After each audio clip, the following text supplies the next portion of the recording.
मकान में आग लगी हुई है। दो बच्चों की अंदर जान खतरे में है। दो आदमी घुसते हैं और बच्चों को बचा लेते हैं, और एक आदमी जो बाहर खड़ा है, जो देख रहा है, अब उसकी बात सुनो। चुपचाप बाहर खड़ा तमाशा देखता है, सोचता है कौन किसे बचाता है। सब अपने कर्मों का फल भोगते हैं, भोगने दो। इनकी किस्मत में जलकर मरना लिखा है, तो इन्हें कौन बचा सकता है? कोई नहीं बचा सकता। कोई बेवकूफ़ ही अंदर जाएगा जो इनको बचाने की कोशिश करेगा। मगर ये बच्चों को बचाने में सफल हो भी गए तो, जो अंदर घुसे हैं बच्चों को बचाने के लिए, अगर वो बच्चों को बचाने में सफल हो भी गए तो ये अच्छा नहीं होगा। हो सकता है बच्चे बुरे होकर, बच्चे बड़े होकर चोर बन जाएं, डाकू बन जाएं, हत्यारे बन जाएं। अच्छा है मैं बाहर खड़ा देख रहा हूँ, भगवान की मर्जी है। ऐसे व्यक्ति मूढ़ होते हैं, मंद बुद्धि वाले होते हैं। ऐसे व्यक्ति दान पुण्य करते समय भी बुद्धि की बहुत कसरत करते हैं। वो सोचते हैं अगर दान दिया, इससे तो ये लोग शराब पी जाएंगे। जो पर्चियाँ लेकर दान लेने आते हैं, उनके बारे में सोचते हैं अगर इसको मैंने दान दिया तो ये तो शराब भी पी सकते हैं। अगर ये शराब ना भी पिए, जैसा ये कहते हैं आश्रम बना लेंगे, अगर आश्रम बना लेंगे तो वहाँ तो एंटी सोशल एनिमल्स को, वहाँ एंटी सोशल तत्वों को शरण मिलेगी। मगर ये दान के पैसों, अगर ये दान के पैसों का मेडिकल कैंप भी लगा लेंगे तो मरीजों को घटिया दवाइयाँ देंगे, जिससे मरीजों का नुकसान हो सकता है। इसलिए दान नहीं देना चाहिए। इसलिए तो बार बार कहते हैं, इसलिए तो संत बार बार कहते हैं, दृष्टि को दोष मुक्त रखो, अहंकार व फलाकांक्षा से मुक्त रखो, मन को कर्तापन के भाव से मुक्त रखो। ऐसा करके खास आदमी की श्रेणी में शामिल हो जाओ। आम आदमी की श्रेणी से निकलकर खास आदमी की श्रेणी में शामिल हो जाओ। जब तुम संतों की संग से अपना वास्तविक रूप पहचान जाओगे, तब पूर्ण दृष्टि, कंप्लीट दृष्टि हो जाएगी। समस्त आकृतियों में भगवान नजर आने लगेगा। पूरी सृष्टि परमात्मा का विस्तार नजर आने लगेगा। फिर जो मैं बार बार कहता हूँ वह सब अपने आप होने लगेगा। अंतःकरण का शुद्धिकरण,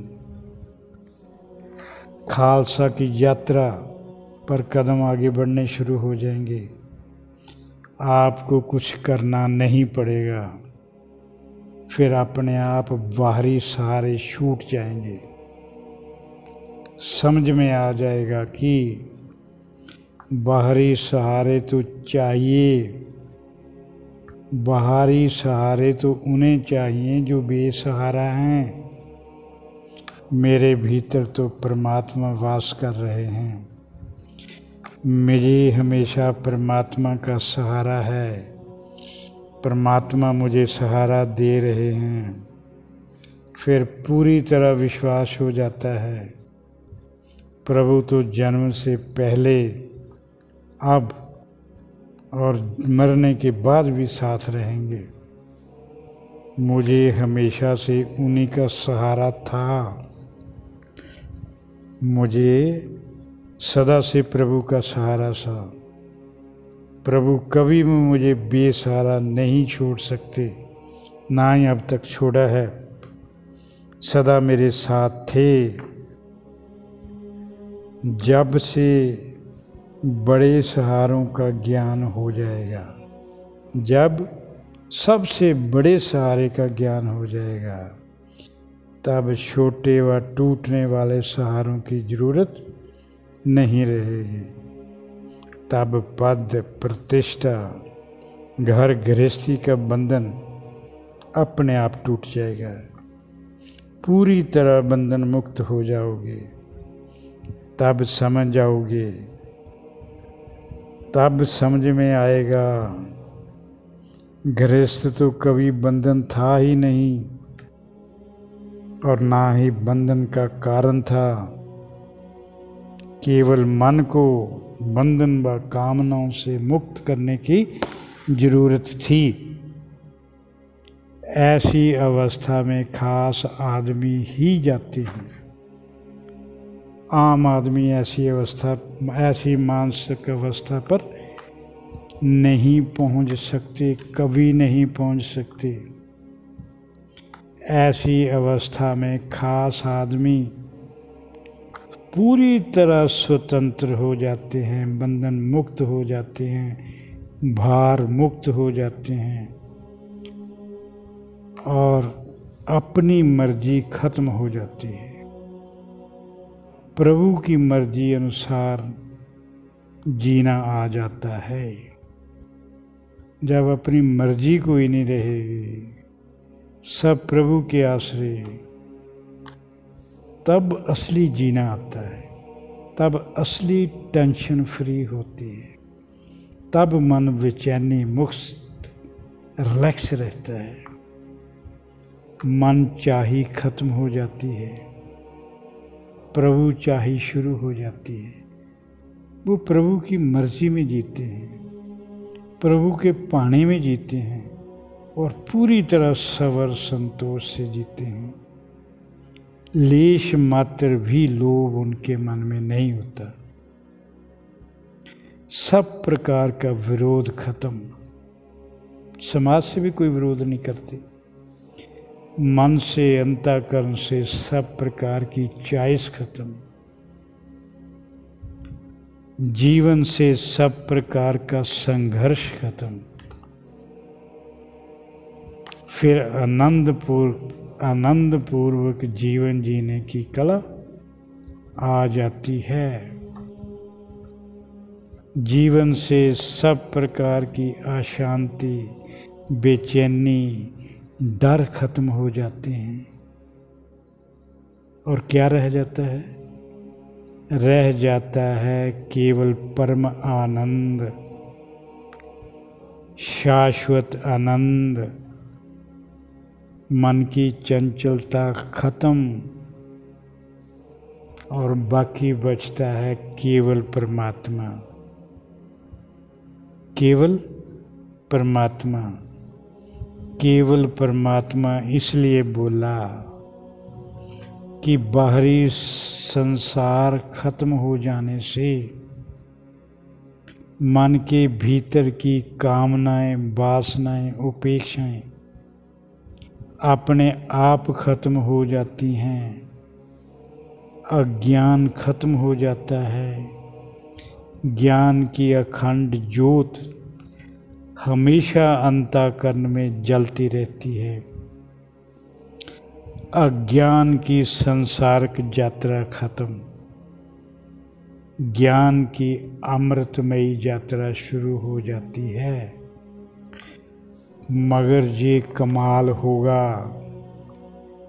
केवल संतों की संग से।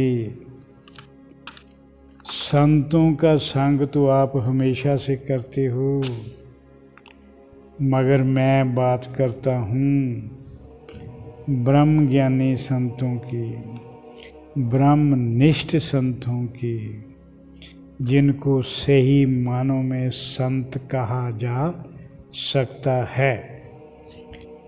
मैं स्पष्ट एंड साफ शब्दों में कहता हूँ, ब्रह्म ज्ञानी संत की संगत के बगैर आपके अंतःकरण की शुद्धिकरण की यात्रा शुरू नहीं हो सकती।